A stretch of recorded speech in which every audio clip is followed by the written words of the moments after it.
Hi friends, today I am going to show you a story about Indra and how he got his Vajra.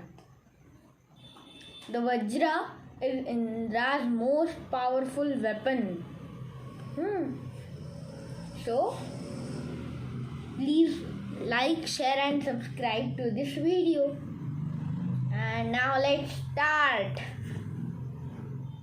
How Indra got his Vajra.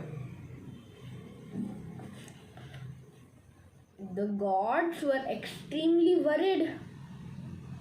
As they watched from the heavens, they noticed that the people of earth were roaming everywhere, searching for water. Children were crying with thirst, old people were falling down on dry and dusty pathways, begging for a sip of water. The leaves on the branches of trees and bushes had withered. The grass had shriveled. The crops lay shrunken in the fields. So there was no water on the whole earth. Something has to be done, said Brahma, or all mankind will perish. The green and fertile earth has turned into a wasteland, said Vishnu. It is the work of that Asura, that evil demon Vajra. He has taken the form of a dragon and has swallowed up all the water in the world to show his power. Indra, we will have to destroy him. He is the one responsible for his birth, said Shiva. Vajra had been created by Tvashta, one of the creator gods, to take revenge on Indra for the death of his three-headed son Trishiraj. Tvashta had performed a powerful ritual and this fearful Asura had emerged from the sacrificial fire. I have made you so strong that no weapon created till now can destroy you, said Tvashta to Vajra. Go and slay Indra. Avenge your brother's murder. The demon let out a terrible laugh. With pleasure, he said. Tvashta set off to find Indra. As he approached the heavens, his body began to grow. It grew so large that it appeared he would cover the whole universe.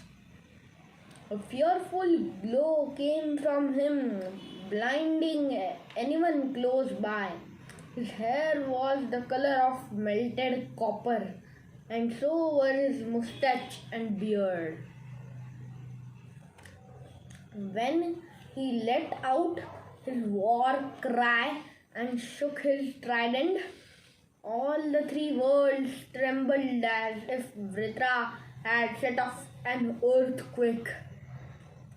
Then he yawned, opening his huge dragon mouth, which looked larger enough to swallow the earth and the sky. And in one gulp, he drank up all the water on earth. After that, Vajra attacked the god with a powerful army of Asuras and drove Indra from his throne. Indra fled to save his life and hurried to ask Vishnu for help. There is only one way out, Vishnu said gravely. We have to create the most powerful weapon ever to kill this dreadful Asura. Please do that, Lord Vishnu, Indra begged. It is not so simple, Vishnu said with a worried frown. We will need Rishi Dhadichi's help. Let us go to his ashram right away. The gods hurried to Dhadichi's hermitage. Years ago, the gods had defeated Asuras in a terrible battle. After that, they had left the divine weapons with the sage to keep them safe. The gods were worried that the demons might perform some magic and that would make their weapon useless. But they felt that the Asuras would never try to steal their weapons from Dhadichi since all his prayers and fasts had made the sage very powerful. So now look at the sage. This is the sage or Rishi. Okay. So, for many years, the weapons lay with Dhadichi. Then he got tired of guarding them. Using a special mantra, he dissolved them in holy water and drank it up. The gods arrived at Dhadichi's ashram and asked after greeting the sage respectfully. They asked for their weapons, but the sage said, "You did not come for many years. I decided to dissolve them in water and drink it up. Now the power of your weapons has gone into my bones." The gods looked at each other, full of dismay. Finally, Indra said, "Most holy sage, a terrible demon named Vajra is about to destroy all creation. No weapon that we possess is strong enough to kill him. What should we do?" The sage thought for a while. Then he said, "You will have to create an undefeatable weapon. A weapon with the power of thunder that can only be made out of my bones. They are so strong now that nothing can break them." Okay. "What are you saying, Holy One?" Vishnu exclaimed. "How can we ask you to sacrifice your life to kill Vajra? Someone has to make a sacrifice to save the universe from this evil creature. Dhadichi replied calmly, "When I pass away, make a weapon called the Vajra from my bones. It will not fail against Vajra." Dhadichi began to meditate. After a while, a fiery glow began to appear from his chest. Even as the gods watched, his body melted away and only his bones were left. The gods bowed to the ground in gratitude. "Dhadichi's great sacrifice must never be forgotten," Vishnu said. He picked up the bones and fashioned a weapon out of them. "This is the Vajra, the most deadly thunderbolt," he said, handing it to Indra. "Use it well, O Indra. Go and save the universe from destruction." Indra folded his hands to all the gods. "Bless me, O Devas," he said humbly. All the gods showered their blessings upon Indra. Then he picked up the Vajra and set off for Vajra's stronghold. See, now I will show you the Vajra or the Vajrastra.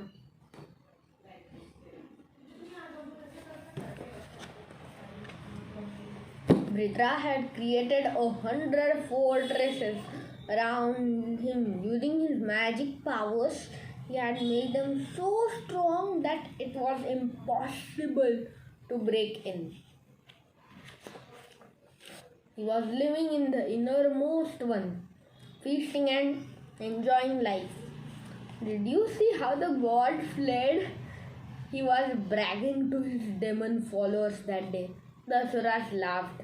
"They are cowards," one said. "Now the universe is ours." Yes, only ours, and I am the powerful Vritra yelled as he shook his huge mace. Just then a booming sound made them jump. What's that? Vritra cried. Who made that sound? The sound came again and again. Little did Vritra know that with the help of the Vajra, Indra was raising each of the 99 fortresses to the ground. One by one. See, now this is Indra, okay? Indra, he is the king of the gods. And he rides an elephant. He's white, but in this picture it's grey.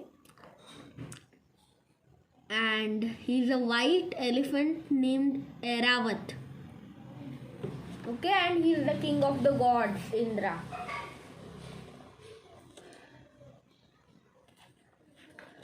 It's just some rocks rolling around, said the demons. What else could it be? They continued their feasting.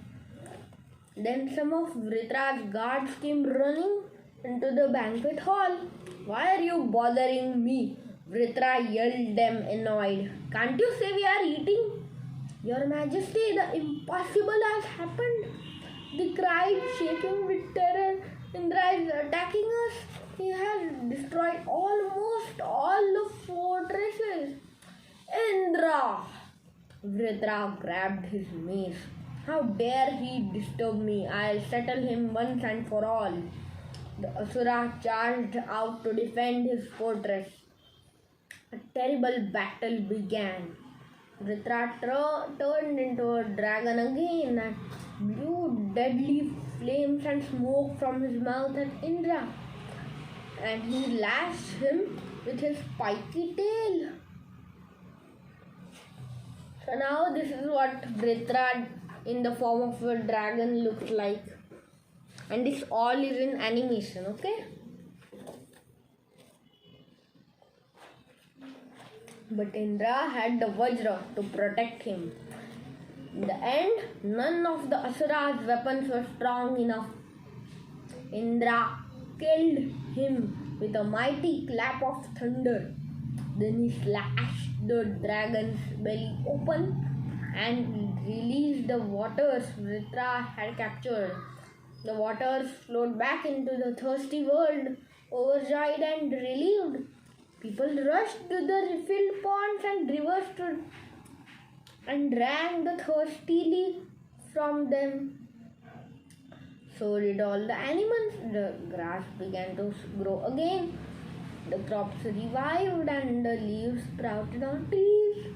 The gods returned to the heavens and all was well again. Ever since then, the Vajra or the thunderbolt has remained Indra's special weapon. Okay, so this was the story of Indra and his Vajra. How Indra got his Vajra, okay?